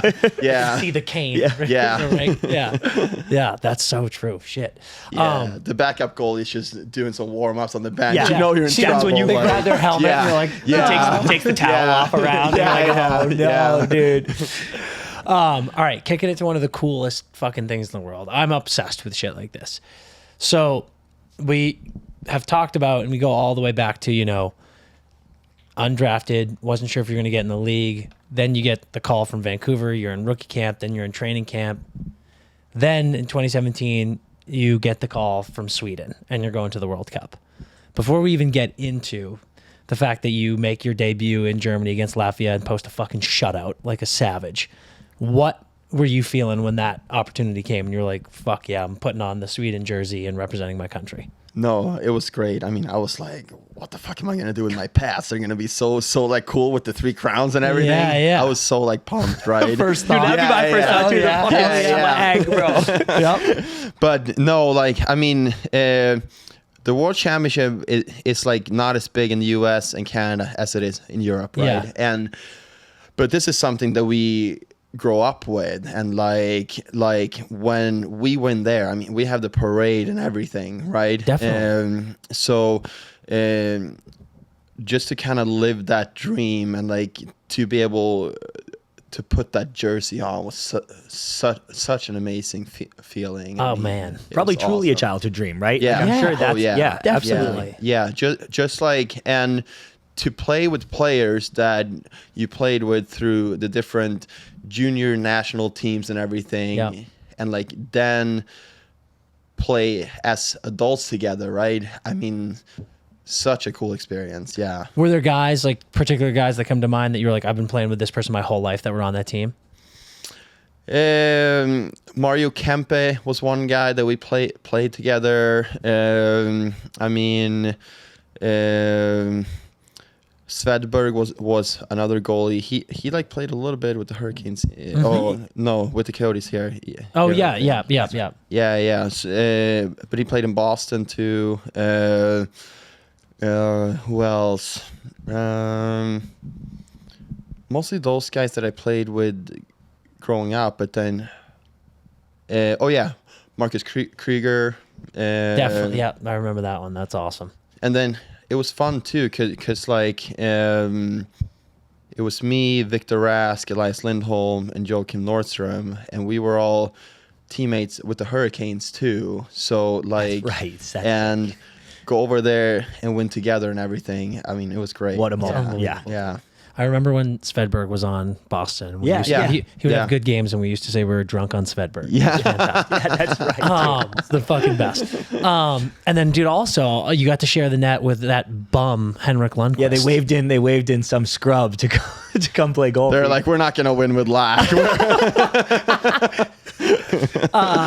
What was that experience like with him? Because I just like he's one of these guys now who's just larger than A life. legend. Yeah. And like, was it awesome being able to wear that sweater alongside him and also just like share a locker room with him? Oh yeah, it was great. I mean, like I had the same feeling with him as I did with Luongo in the beginning, yeah. right? And just like he was a guy that I grew up watching. I mean, he started playing in Frölunda when he was like 19 or something, and I was like 13 or 14 then, right? And just to see his journey. I mean, he's one of few European goalies that goes straight from Europe to the NHL to a starter role And dominates. and yeah. dominate, Yeah, God. right? Like, yeah, just an amazing experience with like him. I mean, he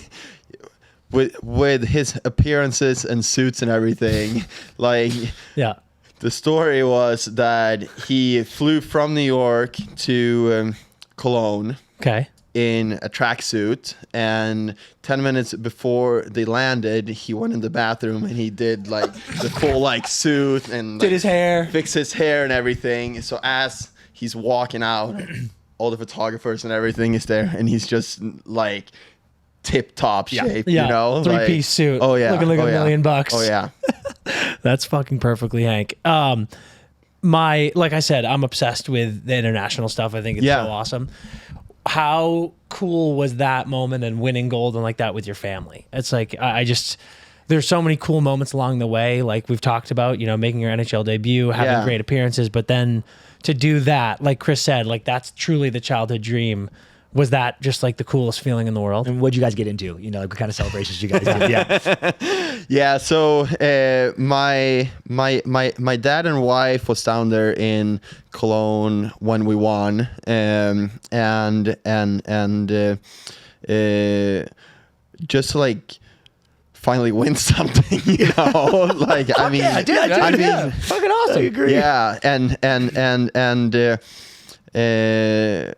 there was a lot of so we won it on a Sunday in Cologne, and the game ended like 11 o'clock at night, and there's nothing to do there, right? Yeah. So like here like we're all these NHL guys, and like we're just dying to party, and nothing is open. So like we're all just like sitting in the lobby in our hotel room and just like drinking and telling stories and everything, right? But like then we kind of awesome though. Yeah, like, it's that's literally like like a kind of one of throwback. those things. It's like you were forced to all be together, no distractions. I love that. And then we flew back to Sweden, and like just massive parties. Like there's people everyone. We have a parade. Like there's like a square in the middle of Stockholm, and we get to go there, and they do it like a huge concert and everything, and we go there with the trophy, and they introduce everyone and like parade through the city, and just like an amazing feeling. Oh God, yeah, it's the best. Incredible. Pumps me up. Incredible. Yeah. To phase shift into the next stage of your life, the real estate stuff that we were talking about. Yeah. And dude, I gotta say, by the way, the retirement video that got made from all the boys. Yeah. What a cool thing. Like everyone's just chirping. We'll post it so everyone can see it. But, like everyone's just chirping you to death. It's such a testament to your personality and the guy you are and the relationships you built that it makes so much sense to me that the next step was putting those people skills that you have to use. So if we read it right, your family did real estate already, right? And that's how you kind of got into this right away. So tell us about how you got into that. Yeah. So while I was still playing, I was still investing in real estate and stuff, mostly back home. And my dad's a house builder, so like we bought some lots in north of Sweden in a skiing resort, and we built some houses there. And then I had an apartment in Stockholm, which I never set foot in for the 5 years that I owned it, because it was just a rental. And that's how I kind of started with the real estate stuff. And that's when, like, you know, just to jump in, that's when you know you're a baller. Dude, I was just about to say that. You're like, I've never been there, dude.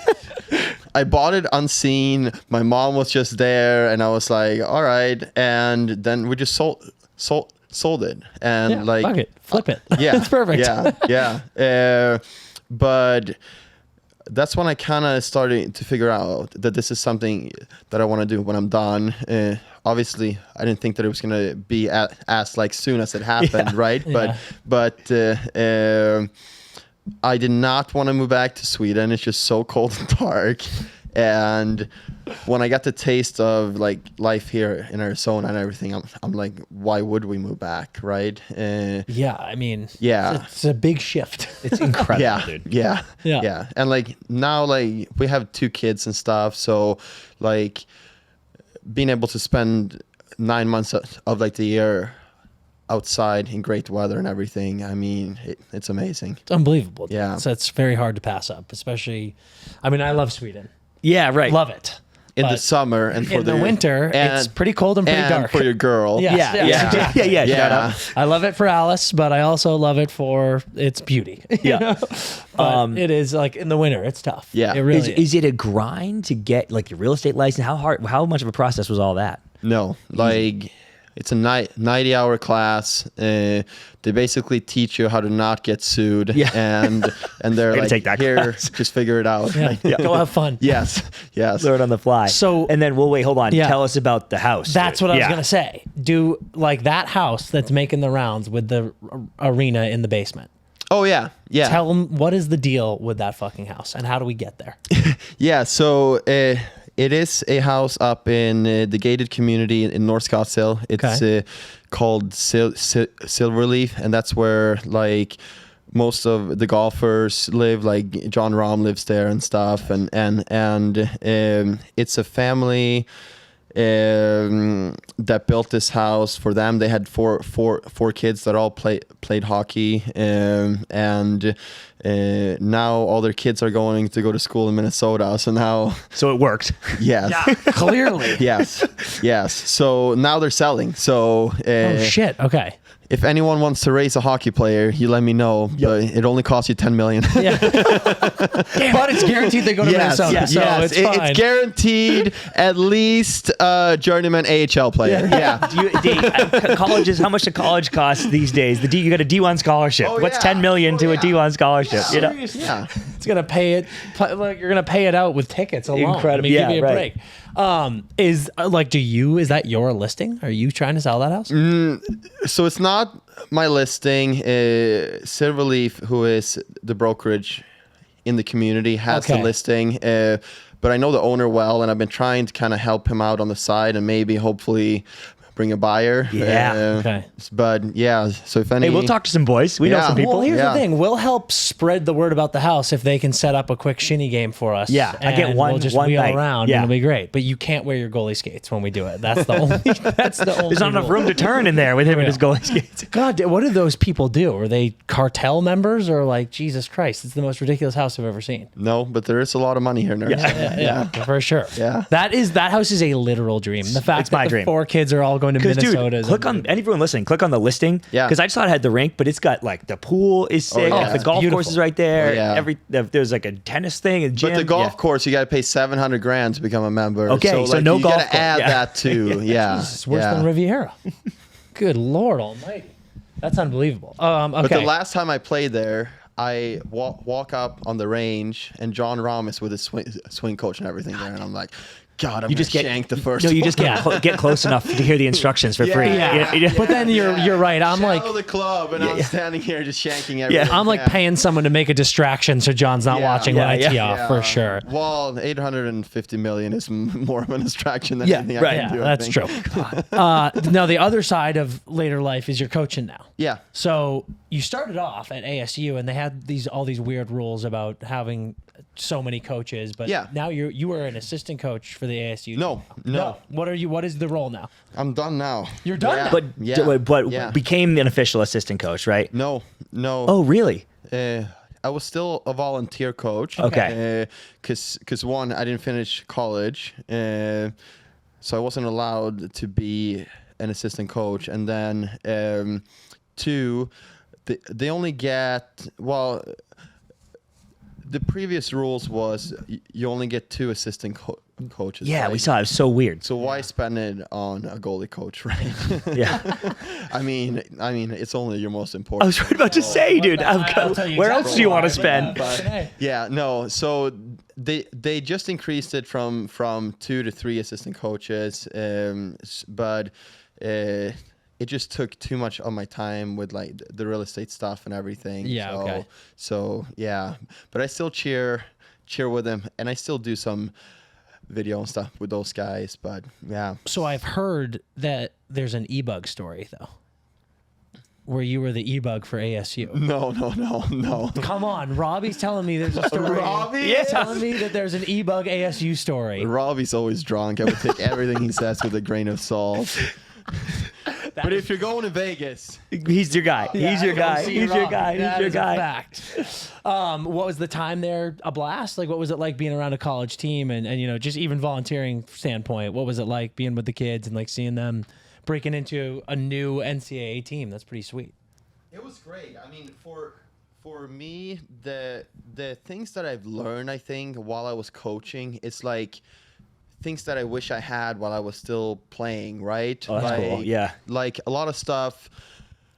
When you're playing, you're like so just focused on day to day, right? Sure. And you're so disappointed if you're not going to play the next game or like whatever, right? But when you're coaching, you more see the long-term plan and the long-term goal with everything, right? And I wish that I was like more focused on like that than just the highs and lows of like the day to day, right? Totally.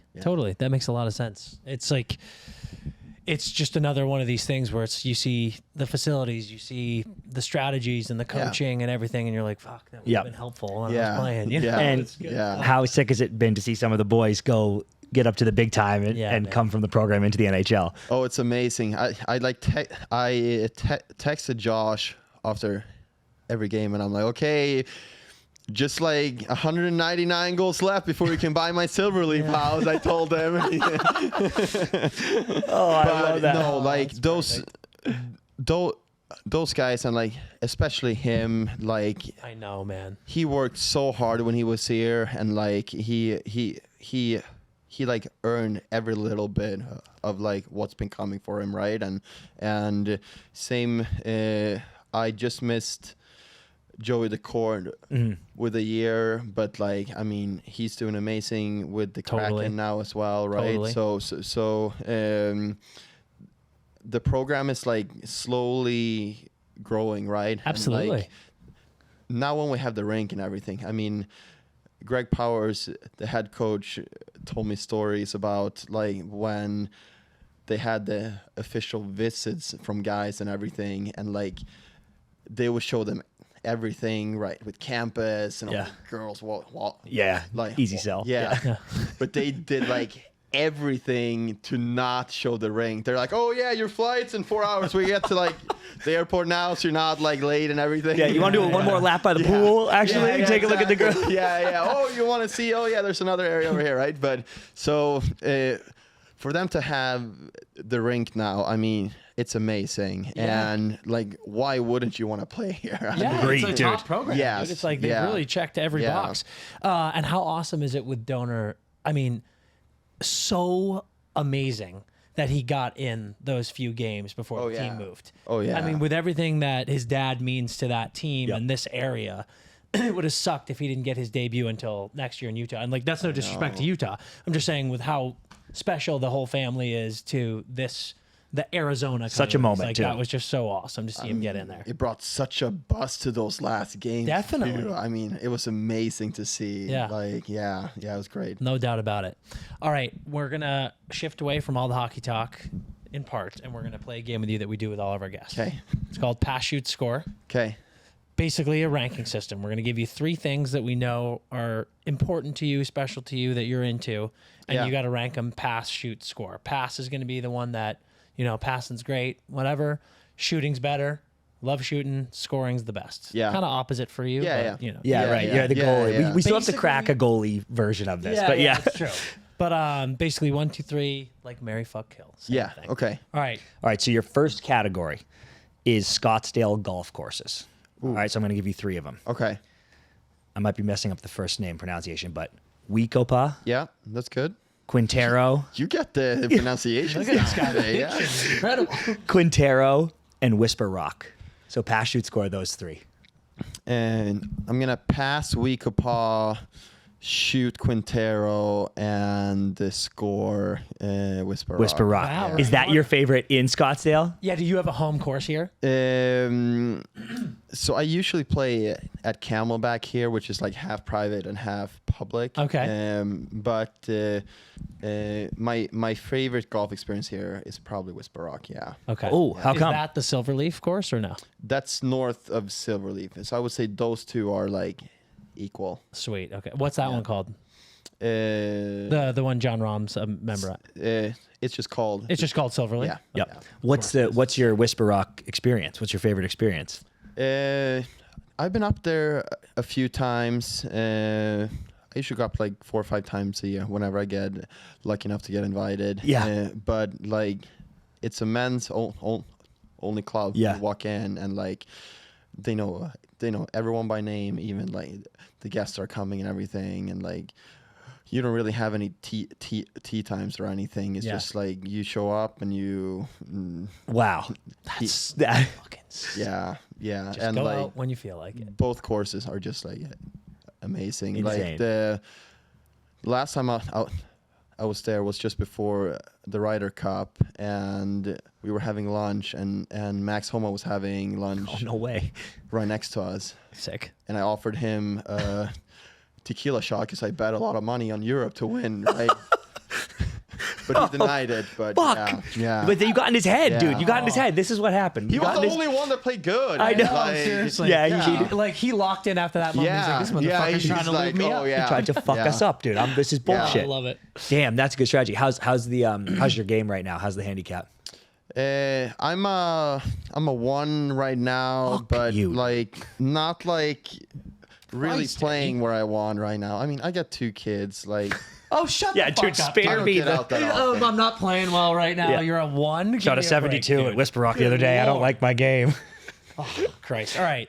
Your next one, this category I'm calling a man of taste. okay, Pass, shoot, score.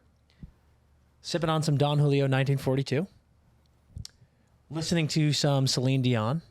It's all coming back to me, maybe. Who knows? have you guys watched my Instagram? And then putting ketchup on your pasta. Oh damn, this is hard. These are tough. These are These tough. are tough. And I have some follow-ups for you, sir.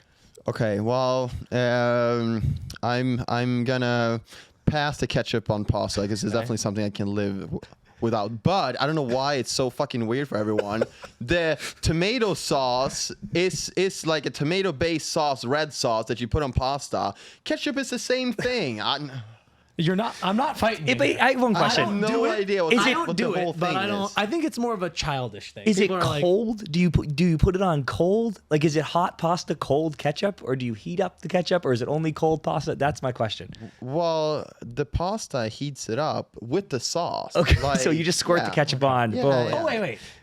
Do you put red sauce and ketchup on, or just Yeah. Okay, so it's just an Yeah. added tang. That's Yeah. actually kind of interesting. Might be a Yeah. move. I might have to try this Yeah. out. Okay. Yeah. All right. Yeah. Okay. And then did you say Don Julio and Celine Dion. oh yeah, Celine Dion? I mean,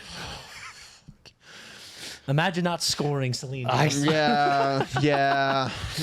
I mean, I am gonna have to shoot the Don Julio because Nice I'm move, shooting sir. Don Julio. Oh, Yes. nicely God. done. And then we're scoring Yes. Celine Dion, baby. And we're scoring Celine Yes. Dion. See? That's perfectly done. Yep. In my opinion. That was Yeah. really good. You're a tequila man. That's your drink of choice. Yeah. Like I mean, when you're in Arizona, tequila makes sense. When I'm home in Sweden, vodka makes Yeah. sense. Not aquavit. When I'm in Yeah.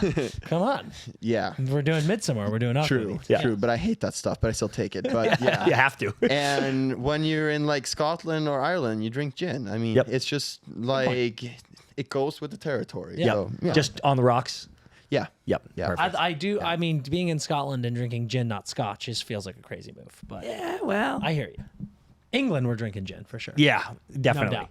But all that tracks. That's right. Irish I mean, whiskey, maybe. Whiskey in Ireland. Yeah, for sure. We got options. Yeah. We got options. But the tequila here, you're absolutely. I Right. like Yeah. It's my drink as well. Yep. Okay, your next category we're calling your playing days. Okay? So pass, shoot, score, your Swedish chef mask with Luongo on the back, the Eddie Lack dance, or taking exactly 10 sips of water from your water bottle. I'm gonna pass the 10 sips because I'm freaking embarrassed. So I'm such a nerd. No, I love it. I want. Fuck that. We all do it. I love it. Yeah. We need those things. And I'm gonna wait. The Swedish Chef and the Eddie Lack dance. the Eddie Lack dance. I mean, I'm gonna have to score the Eddie Lack dance. Yes, I wanted that so bad. Yeah. That mask was gas, though. I feel when you said you were immediately thinking about the pads with Team Sweden, Yeah. I think my biggest regret about not playing goalie is I thought it was always so sick when you guys deck out your pads. yeah. You guys are the only Yeah. ones that got to customize your getup. You know, we were just So whatever. cool. Yeah. Yeah. Just always so fucking cool. I love that shit so much. Tell us about the dance. How did that first come about?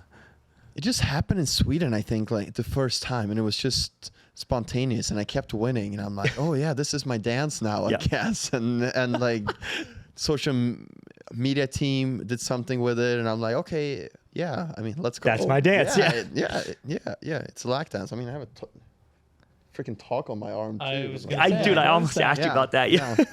yeah, And then the 10 sips, was that just random? that was just very random, and Yeah. I took the same skate and Yep. everything every Yeah. time. Like, yeah. Hey, Crosby does that shit. No one makes fun of him. He's Yeah. fucking toe dragging the He's a little McDonald's better player logo. than me. That's up for debate. Yeah, great. All right, your last one, closing you out. This one's pet peeves. So we'll do this pass, shoot, score, but we'll say it's pass is the one that annoys you the least. So Okay. score is going to be the worst one. Yeah. All right, your pet peeves. Man United losing in stoppage time. When someone says Die Hard is a Christmas movie. And then when Chipotle doesn't give you enough sour cream, even though you ordered double. I had Chipotle today. Did you get what you asked for?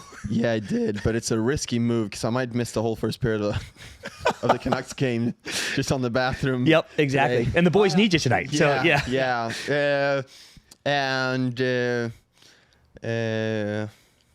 Frick. I know these are tough. eh? These are hard. Yeah. I would say I probably pass. The Die Hard is a Christmas movie. Okay. Yeah. So that's the one that That annoys bothers you the least. The least. Okay. And then Manchester United. Yeah. It breaks my heart every fucking weekend. Like, Dude, we're Chelsea fans, like, so I get it's- it. Yeah. I get it. mean, but you guys somehow have like something little of hope to look forward to. Yeah. I mean, you guys are starting to climb up. We're like going down hard. It's not good. mean, I take it you're not a Ten Hag guy.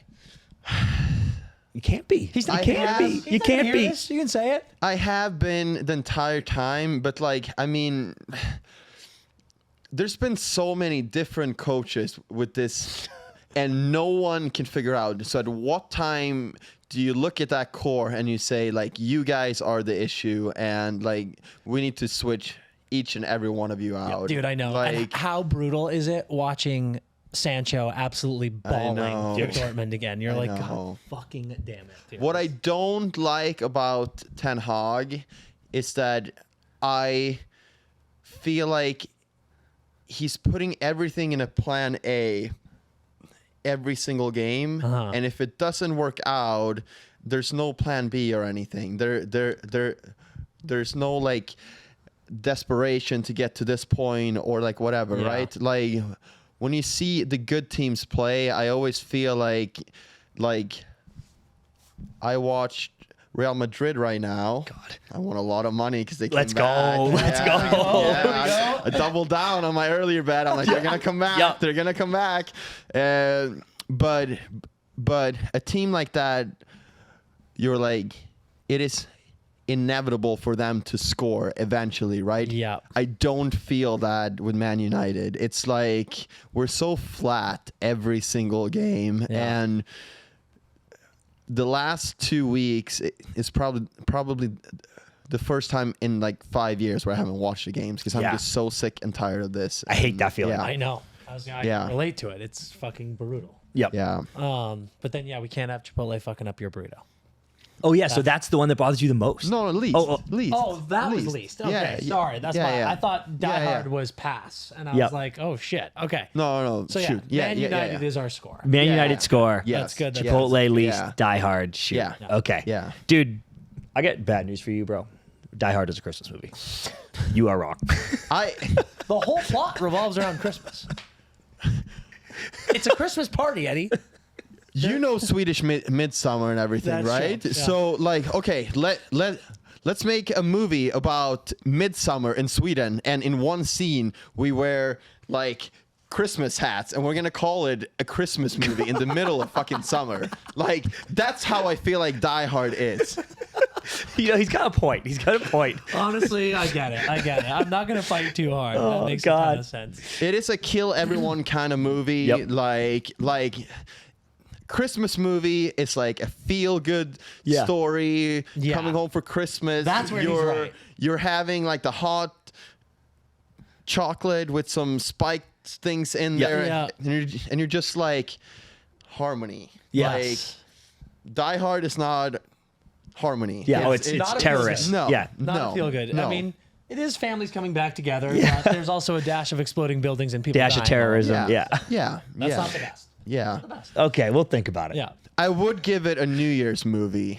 Yeah. Okay. Yeah. Okay. All right. That is as far as I can stretch it. Yeah. We're gonna post that. Let's Yeah. see. Let's go. Yeah. Let's make a movement to make Die Hard a New Year's movie. Yes. Yeah. Getting fired up for New Year's Yeah. Eve, you know? Yeah. See some people blow up. Yeah. It's a Boxing Day movie. Yeah. It's like once Christmas is Oh, over. yeah. Oh, yeah. There you go. Now we watch Die Hard. Get fired up for New Year's. Okay. Yeah. That's good. I'm into this. I like that. All right, well, Eddie, this has been a fucking blast. Before we let you go, is there anything you want to shout out? Anything you want to plug before we get out of here? No, just thank you so much for having me on. Like, obviously, you guys can find me on Instagram if anyone is looking for houses or tequilas down here. Just Fuck yeah. let me know. Yeah. Yeah, we'll send them your way. Yeah. All right, dude. Well, this has been a blast. Thank you so much. Appreciate it. Thanks, boys. Taking a quick break to talk to you guys about BetMGM. You know we have the sickest deal with them going right now, and I need you to get involved. So all you have to do is download the BetMGM app, and you can make a bet literally from $5 to $1,500. I will say that again, up to $1,500. If you win the bet, you take your winnings and you have the best day of your life. If you lose the bet, they take that money and put it back into your account and you still have the best day of your life. How about that? So all you have to do is use the promo code NETTERS. That's NETTERS. Go to BetMGM and get that thing going right now. Gambling problem? Call 1-800-GAMBLER. Call 877-8-HOPE-NY or text HOPE-NY for New York. Call 1-800-327-5050 for Massachusetts. 21 plus only. Please gamble responsibly. Call 1-800-NEXT-STEP for Arizona. 1-800-BETS-OFF for Iowa. 1-800-981-0023 for Puerto Rico. Or visit www.1800gambler.net for West Virginia. First bet offer for new customers only. Subject to eligibility requirements. Bonus bets are non-withdrawable. In partnership with Kansas Crossing Casino and Hotel. See BetMGM.com for terms. U.S. promotional offers not available in New York, Nevada, North Carolina, Ontario, or Puerto Rico. Let's jump into Armchair GM. Exactly what we were kind of just talking about. Bruins need to tighten up the ship. Yep. This is something, listen, you can write off a sloppy game all you want, and that was a sloppy game. This is something that went into the Toronto series, in my opinion. I think that the Bruins have had way too many in-zone turnovers, times where they can't clear the puck. They're getting sloppy wood on the puck, and just it's leading to guys getting hemmed in, having too much time on ice, getting too tired, and then these turnovers are obviously leading to goals. Yep. So we need to have a conversation with the D. There's one sequence that they show. It's like, McAvoy tough pass to Lorei that's not on his stick. Lorei has to adjust. He throws a puck back. McAvoy's out of position. They get hemmed in. There's a brutal turnover that led to a goal in the third period as well. There's just something going on with the boys where they're not getting the puck high off the glass and out, when they're hemmed in. They're not connecting passes in the D zone. That shit needs to stop if you want a chance at all against this Florida A little too cute, trying to be really pretty. Absolutely. On the rush. I'm like at both blue lines, and you don't want to overreact too hard to one game, but both blue lines, get it out, get it in. Yeah. Get it out of yours, get it in there. I don't need to be being super fancy at top of my own zone, through the neutral zone, top of their zone. Just get puck behind them. Get the puck past the Panthers. Yes. Past Bob.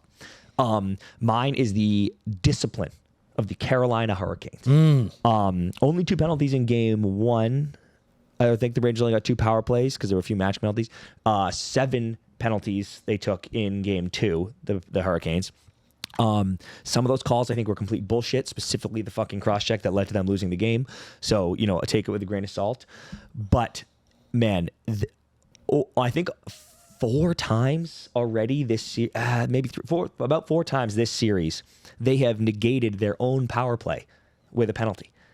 And awful. This Rangers power play was 2 for 2 in game 1, went 2 for 7 in game 2, so it's humming along at 50% clip, and you can't hold them down for too long. That power play, it's too good. No. It was 3rd best in the league. It's too good.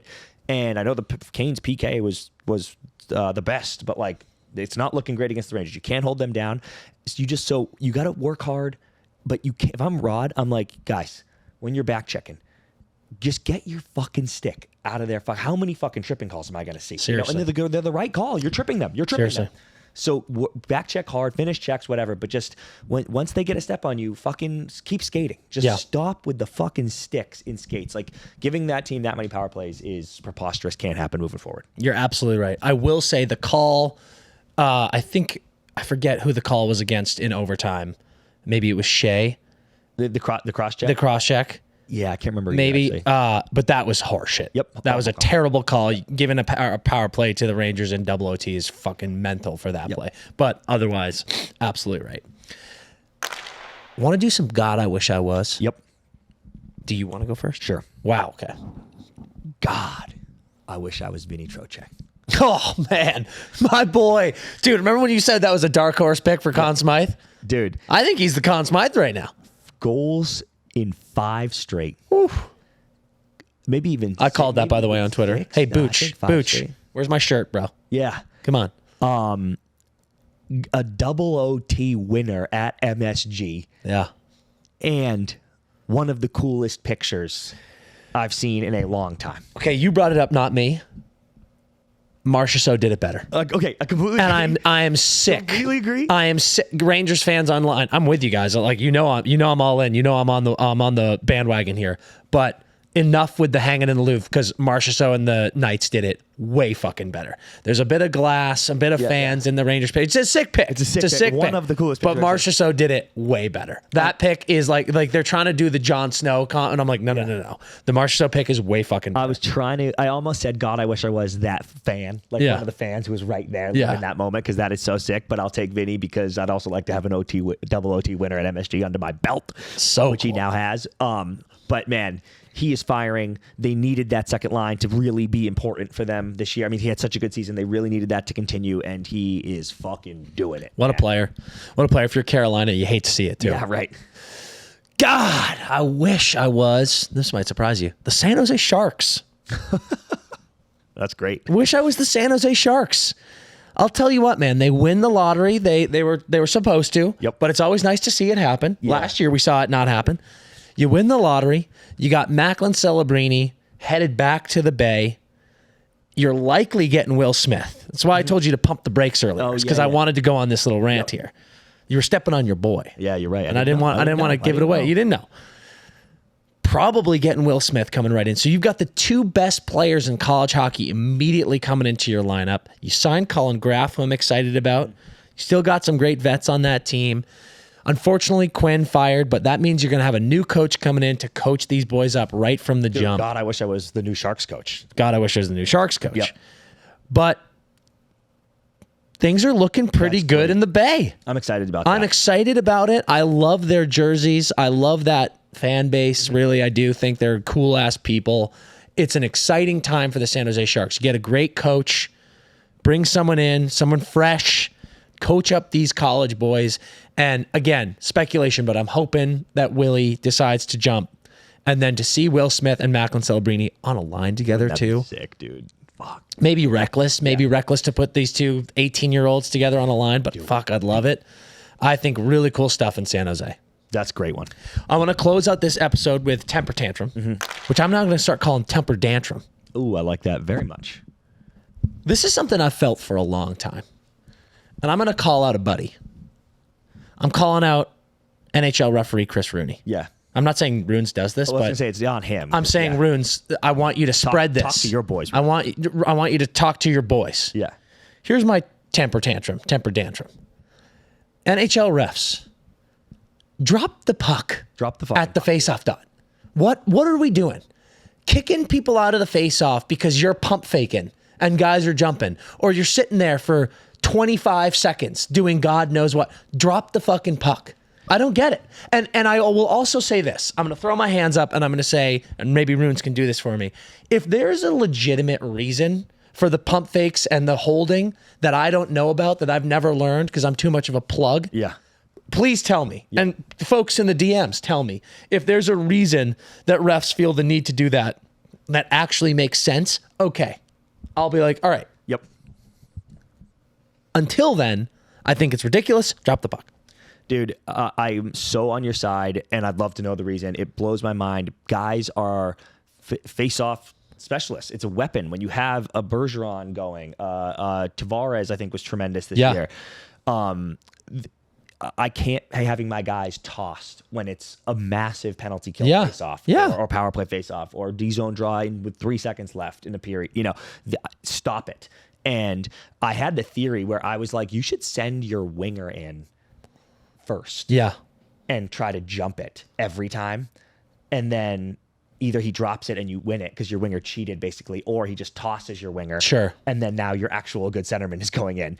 And that was always my like, oh, that's a sick hack I have that no one in the NHL is using. And now I'm like, you should just send your winger in first every time because he's going to get recklessly thrown out for no fucking reason. Yeah. And then you can put your good guy in. Yeah. It's like, I know it feels, probably happens less than I think because I always notice it when it happens, but I would love to see the amount of times my centerman isn't actually taking the draw because he's been tossed. Or just, it's too high. And it's kind of the same thing. I'd just love to see how many tosses happen in the game because I'm like, this just feels, it feels unnecessary. Drop the puck. Drop the puck. Well, I want to see hockey. Not the fucking pump fake. Speaking of that, we got 2 great games tonight. Unbelievable stuff. That is it for us today at the Empty Netters podcast. Heading into the weekend, everyone get buzzing, watch these games. We got some bets coming. Hop on the Instagram. Subscribe to the YouTube. Every single one of you listening right now, you might not have hit subscribe. Just hit that button. And until then, skate hard.